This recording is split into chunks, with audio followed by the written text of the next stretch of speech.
पंचायती राज चुनाव में, खासकर जिला परिषद के चुनाव में बीजेपी ने बड़े बड़े दावों के साथ 7 जिलों में प्रत्याशी मैदान में उतारे थे।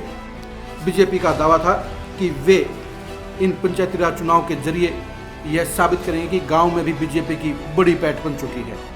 बीजेपी के प्रदेश अध्यक्ष ओम प्रकाश धनखड़ ने प्रेस कॉन्फ्रेंस के जरिए यह कहा था कि बीजेपी अब शहरों की ही नहीं बल्कि गांव की भी पार्टी है और गांव में बीजेपी का सबसे बड़ा जनाधार है।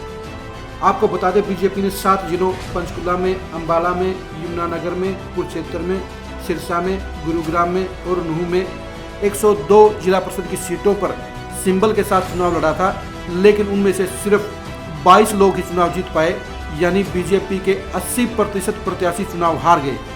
बीजेपी के लिए गांव की सरकार में ये करारा झटका था, ये शर्मनाक हार थी। अब सवाल ये उठता है कि इस शर्मनाक हार का जिम्मेदार कौन है, खलनायक कौन है। सीधी सी बात है, ये चुनाव संगठन का चुनाव था और संगठन के मुखिया होने के नाते इस हार की पूरी जिम्मेदारी प्रदेश अध्यक्ष ओम प्रकाश धनखड़ की है। ओम प्रकाश धनखड़ ने इस मामले में लापरवाही करने का काम किया।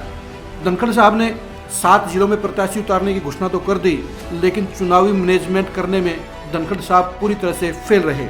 ओम प्रकाश धनखड़ का ये दायित्व था कि सभी 7 जिलों में जाकर वहाँ प्रत्याशियों के चयन में, वहाँ प्रत्याशियों के चुनाव प्रचार में अहम भूमिका निभाते, लेकिन ओम प्रकाश धनखड़ ने इस मामले में कोई भी कारगर कार्रवाई करना, कोई भी सफल प्लानिंग करना और प्रत्याशियों की जीत के लिए एक सुनियोजित प्लानिंग करना जरूरी नहीं समझा।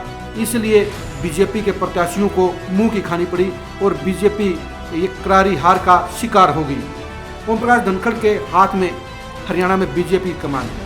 ऐसे में पंचायती राज चुनाव में जब पार्टी ने फैसला लिया कि सिंबल पर चुनाव लड़े जाएंगे, तो 7 जिलों में प्रत्याशियों की जीत सुनिश्चित करने का सबसे बड़ा दायित्व ओम प्रकाश धनखड़ का था। लेकिन ओम प्रकाश धनखड़ अपनी जिम्मेदारी पर खरे नहीं उतरे।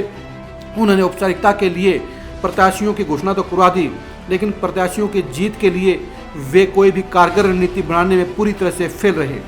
संगठन के मुखिया होने के नाते ओम प्रकाश धनखड़ को यह चाहिए था कि वह 7 जिलों में सभी प्रत्याशियों के समर्थन में नेताओं को भेज दे, वहां पर उनके लिए कारगर रणनीति का बनाने का काम करते और चुनाव में बीजेपी की जीत को सुनिश्चित करते।